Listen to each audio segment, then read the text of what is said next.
Chicago's outstanding theater of thrills, the master of mystery and adventure, William N. Robeson. 29 and a half hours ago, off San Pedro Light, 41 sleek ocean-going yachts crossed the starting line on the 21st Trans-Pacific Honolulu race. Tonight, this great blue water sports event is the scene of our story of suspense. Written by Sam Pierce, a man who should know his subject, for he is not only the official news correspondent of the race, but a member of the crew of the schooner Queen Mab. To all the contenders of the Trans-Pacific, our best wishes for good luck and good sailing, and our fervent hope that nothing happens to them as frightful as Mr. Pierce has imagined in his story. And now, Blood is Thicker, starring Mr. Everett Sloane. A tale well calculated to keep you in suspense.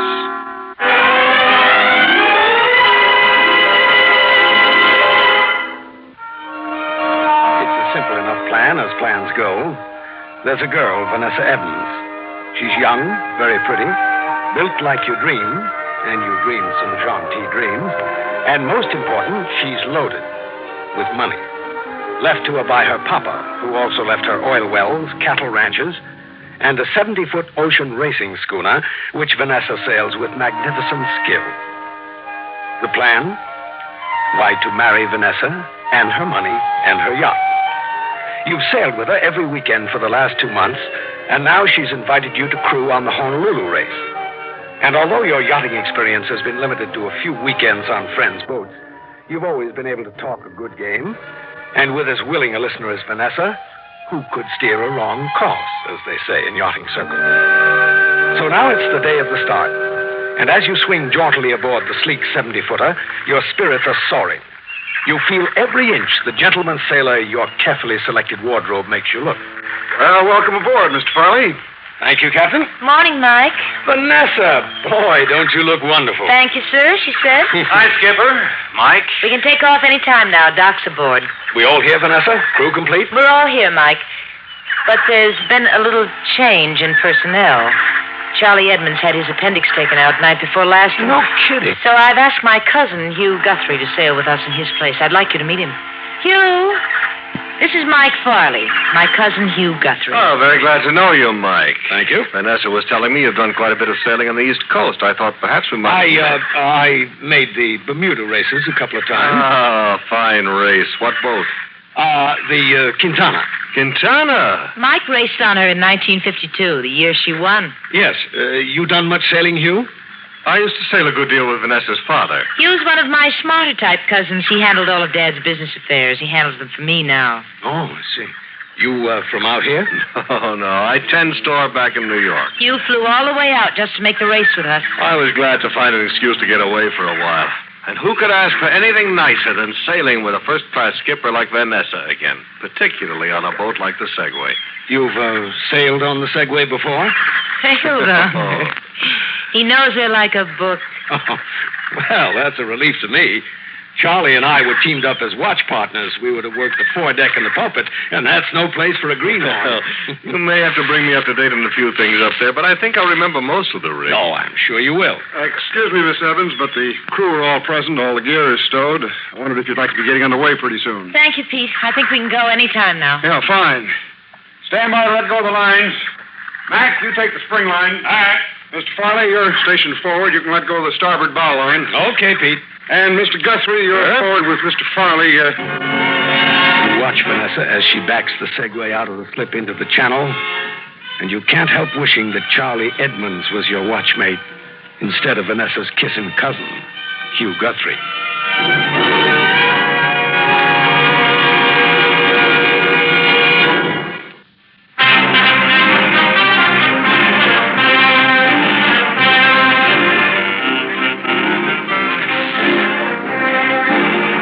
Outside the breakwater now, beating slowly to windward.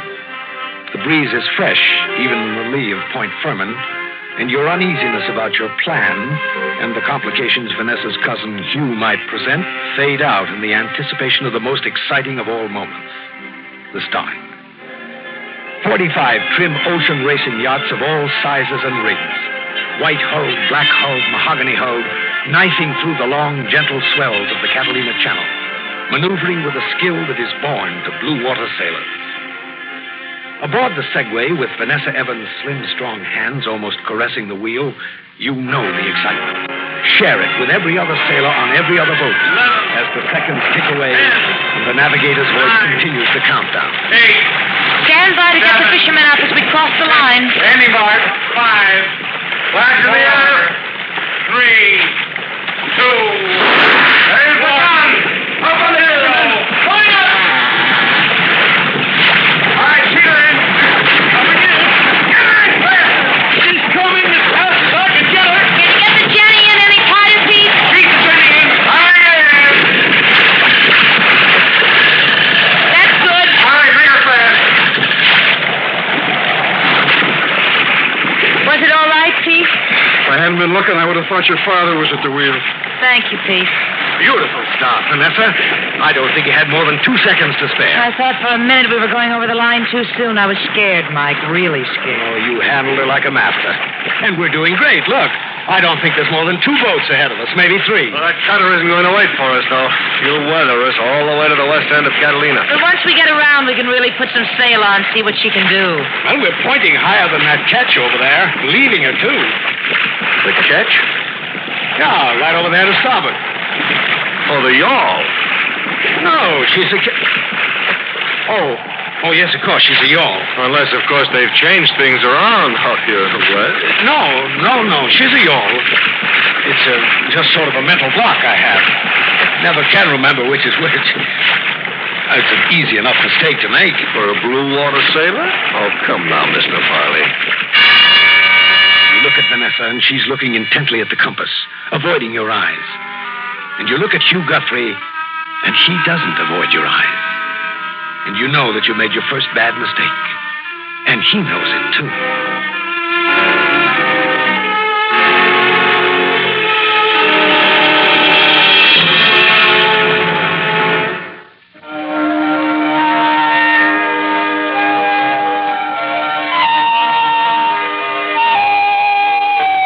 You've been at sea for 3 days, and so far you haven't made any more mistakes.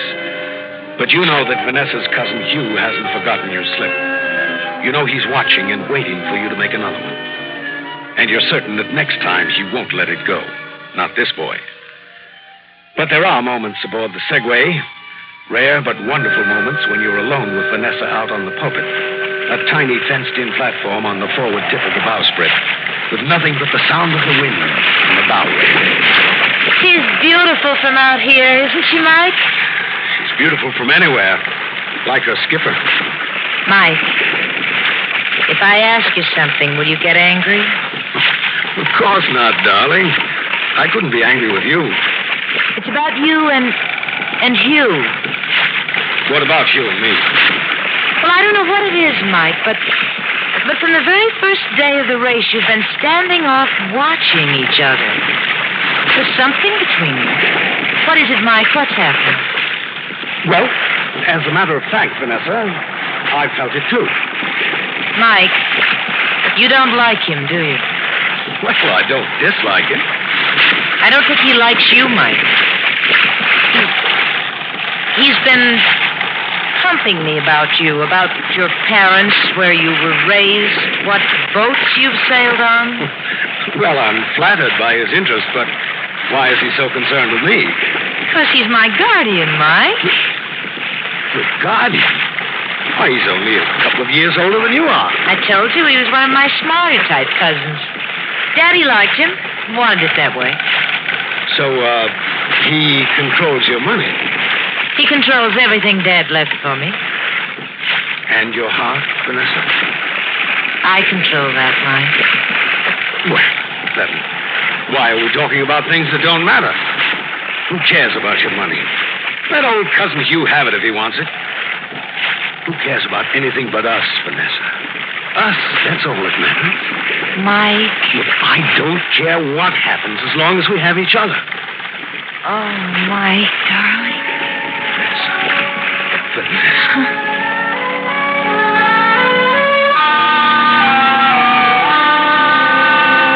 You stay out on the pulpit after Vanessa leaves, and you try to digest this new and unpleasant piece of news. So Cousin Hugh is Vanessa's guardian, her legal guardian. And you think of what a little thing loused up your plan.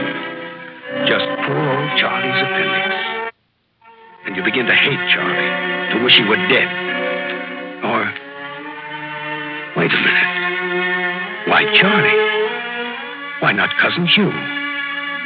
You and he share the midnight to 4 a.m. watch out here on the pulpit every morning. Sailors have gone overboard before. Out here at night, in the dark. A quick push. An accident. An unfortunate, terrible accident. It's the only way out. You know you have to do it.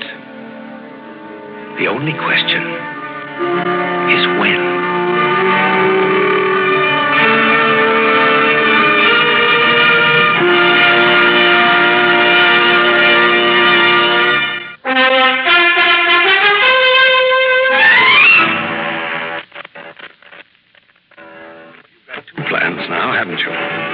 One, to marry Vanessa, and two, to get rid of her legal beaver cousin Hugh. Work until the second is finished. But everything's got to be just right. The wind must be high enough and the sea rough enough, the night black enough. And 7 days out, midway between San Pedro and Honolulu, the right time comes.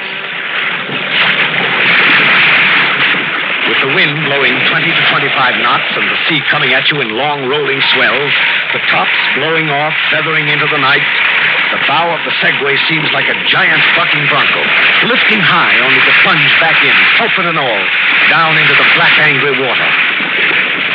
You and Hugh are wearing your flotation gear, small but efficient life jackets that inflate when you squeeze the handle of a CO2 bottle.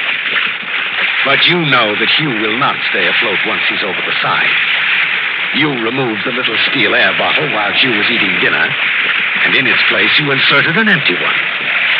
And one thing more. You fixed the lifeline fastener on the pulpit so it's ready to be opened at the right time to provide a convenient exit for Cousin Hugh. A broken fastener on the lifeline, they'll say. An accident. An unfortunate accident. So now you're out here on the pulpit with Hugh and you're ready.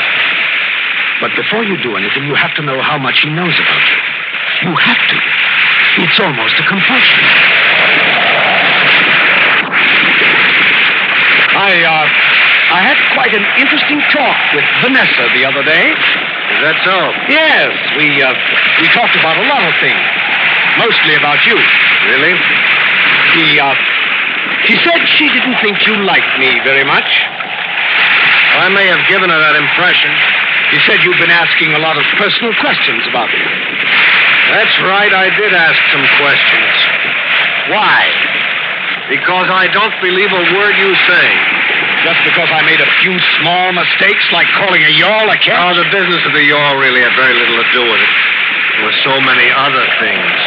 For instance? Well, for instance, you're sailing as a crew member on the Quintana in the Bermuda race of 1952. It was the year you sailed on it, wasn't it? That's correct. Well, despite the amazingly factual quality of your story, you were not on the Quintana in 1952. You can prove that, of course. Quite simply. You're a good student, Farley. You've obviously done a lot of reading on ocean racing. But you made a mistake in the Quintana story, and a rather bad mistake. You mentioned the names of the crew, but you left out the name of Hugh Guthrie. If you sailed aboard her, how come you left that one name out? Because you weren't on the Quintana. Correction. I seem to have a knack for being a last-minute replacement. On this race, it was poor old Charlie Edmonds. On the Bermuda race of 1952, it was a lad by the name of Kirby Meston. He was on the Quintana. It was printed in the official crew list, yes, but he was not aboard. He broke his leg on the very morning of the start. And I, lucky Johnny on the spot, happened to be there to see an old friend off who happened to be the skipper of the Quintana. I replaced Kirby Meston. That's impossible. Farley, you're a bit of a liar. And I don't trust liars. Particularly when they're moving in on someone very dear to me. Vanessa. Oh, yes. So now it's ours. I thought you were awfully interested in your little cousin's future happiness. In fact, I warned Vanessa about you.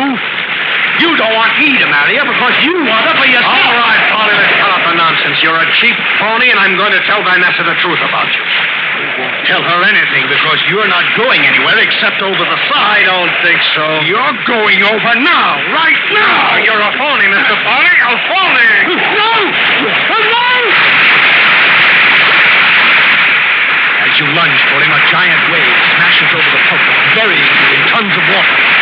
You grab for the lifeline as you start over, but the fastener you doctored carries away, and you feel a sharp, tearing pain as the hook-like end of it rips through your hand.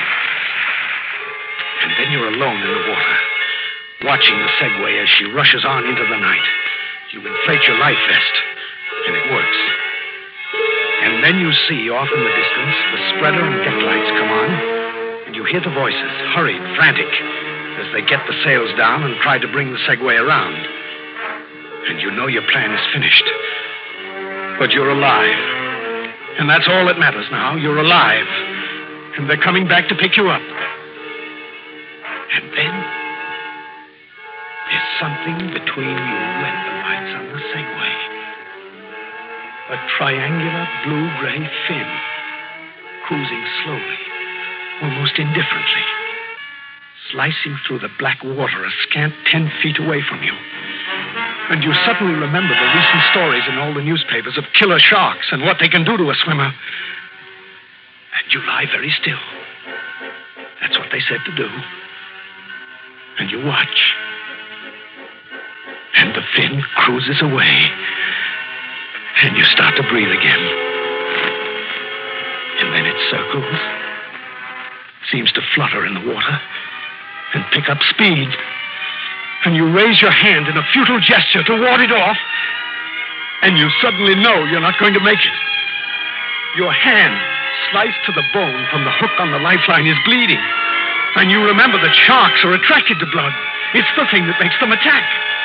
And you open your mouth to cry out. And the cry never comes. Because you're pulled down through the blue-black water. And something has you in a vise of razor-sharp teeth. And then you do scream with the last breath you have. And no one hears you. Or ever will.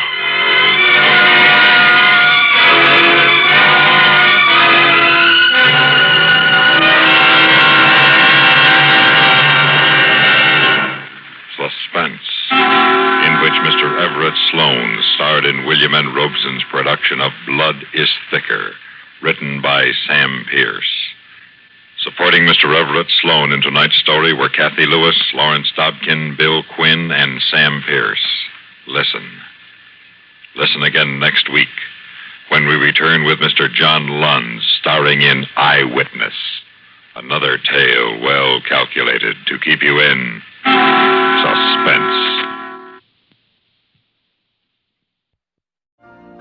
You've been listening to the OTR Gold Network. Find more classic radio at otrgold.com.